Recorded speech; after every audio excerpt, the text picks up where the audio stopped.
বছর আগে ভাঙা দিছে, এরপর আবার আনছি, আবার ভাঙা দিছে, আবার এরপর ভাঙা দিছে। ৬৫ বছরের নূরজাহান বেগম একমাত্র মাথা গোঁজার ঠাঁই হারানোর শঙ্কায় দিশেহারা এখন। ৩ দফা ভাঙনের পর জেগে ওঠার চরে স্বামীর বাড়ি ফিরে পান। তবে নদী ভাঙনের কারণে তিল তিল করে সাজানো বাড়িটি আবারও ছাড়তে বাধ্য হচ্ছেন তিনি। অসুস্থ স্বামী আর ৩ সন্তান নিয়ে কোথায় যাবেন সেই গন্তব্য এখনো অনিশ্চিত। কান্দার বাড়ি এটা মনে করেন একবার ভাঙ্গা গেছি, অন্য জায়গায় যেমন থাকিয়েছি 15-16 বছর, সেখান থেকে আবার ভাঙ্গা আসছি এখানে, সেখান থেকে আবার ভাঙ্গা আবার গেছি, আবার ফিরে আসি, আবার হন আবার হিজা 12-13 বছর যখন আমার ভাঙ্গা দিছে।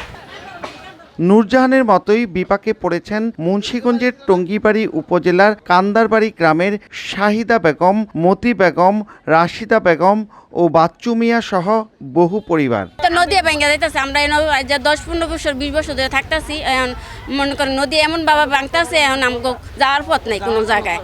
এখন আমাকে নদী বাসায় লাইতেছে, এখন আমরা কোনো রকম সাইডে ফাইডে উঠতেছি, কিছু জায়গা পাইতেছি না, এটাই আমার কষ্ট। বাড়ি ঘর ভাঙে যাইতেছে, আমরা কই যাবো কোনো ঠিকঠাক নাই। কামার খারা কিছু বছর থাকছে, আবার ভেঙে গেছে মতন আবার এনে আসে, বুঝছে 18 বছর ধরে বসবাস করতে হবে। পদ্মা ভাঙ্গিয়া লিয়ে দিতেছে, এই কারণে আমরা সরাই লিয়ে দিতেছি।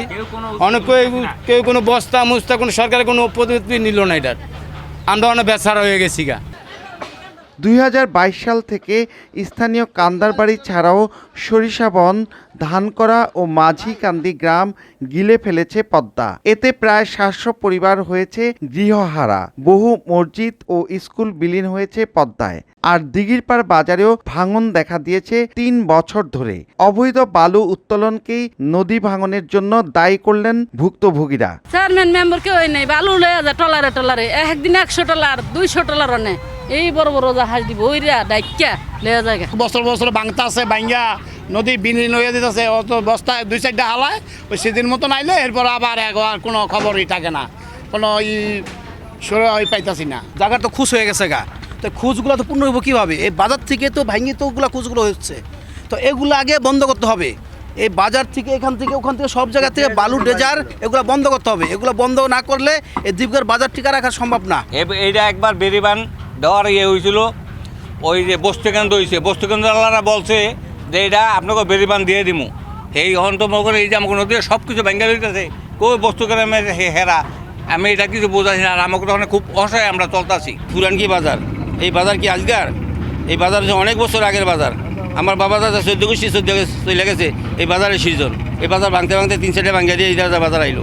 বাজারের পরে এখন যেই 17 দিয়ে ভরছে, এই 17 বলব না হারাইলে এই বাজার রাখার কোনো কায়দাই নেই। গত বছর জিওব্যাগ ফেলা হয়েছে, এই বছরও ব্যবস্থা নেওয়া হবে। তবে নদীর গতিপথ পরিবর্তনে সংকট বেড়েছে বহুগুণ। আর ইএনও বলছেন ক্ষতিগ্রস্তদের সহযোগিতা দেওয়ার প্রক্রিয়া চলছে। নদীর বেড লেভেল যখন চেঞ্জ হয়ে যায়, তার ফ্লো ডিরেকশনও চেঞ্জ হয়ে যায়। প্রতি বছর বর্ষার সময় এটার ফ্লো ডিরেকশন চেঞ্জ হওয়াতে মানে কোনো জায়গায় অ্যাক্রেশন হয়, কোনো জায়গায় ডিক্রেশন হয়, অর্থাৎ ছিল কোনো জায়গায় জমা হয়, কোনো জায়গায় ডিপোজিট হয়, কোনো জায়গায় ওইগুলো ক্ষয় হয়। তো এর কারণেই আমাদের আসলে ফ্লো ডিরেকশন চেঞ্জ হওয়ার কারণে এটা ভাঙনের প্রবণতাটাও চেঞ্জ হয়। একবার ওই পারে ভাঙে, একবার এই পারে ভাঙে। তো এটাই হলো নদীর ক্যারেক্টার। নদীর ক্যারেক্টার অনুযায়ী কাজ হইতেছে। যেহেতু নদীর পানি এখন বৃদ্ধি পাইছে, ফ্লাড ফোরকাস্টিং পূর্বাভাসের যে বক্তব্য অনুযায়ী পানি আরও 2 দিন বাড়বে, সেই অনুযায়ী আমরা মনিটরিং করতেছি এবং আমাদের পর্যাপ্ত জিওব্যাগ আছে, আমরা ফেলে ইনশাআল্লাহ ভাঙন প্রতিরোধ করবো। আমরা যারা ক্ষতিগ্রস্ত দোকানের বিষয়ে এখানে কাগজপত্র দেখে, যেহেতু 2টা উপজেলা এখানে জড়িত আছে, দেখে আমরা ক্ষতিপূরণের বিষয়ে পরবর্তীতে আলোচনা করছি।